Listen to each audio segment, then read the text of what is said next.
څوک دی چې زموږ د وطن بچیان روزي. ښوونکی هغه څوک دی چې زموږ د وطن بچیانو ته دا روزنه ورکوي چې څنګه باید خپل وطن ته پرمختګ ورکړو. ښوونکی خپل ځان پرېږدي او خپل زده کوونکو ته پرمختګ ورکوي.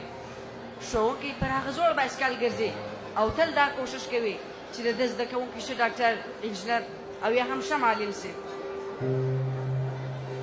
هر انسان په خپل ژوند کې د ښو او بدو او د دوی ترمنځ د توپیر لپاره ښوونکي ته اړتیا لري.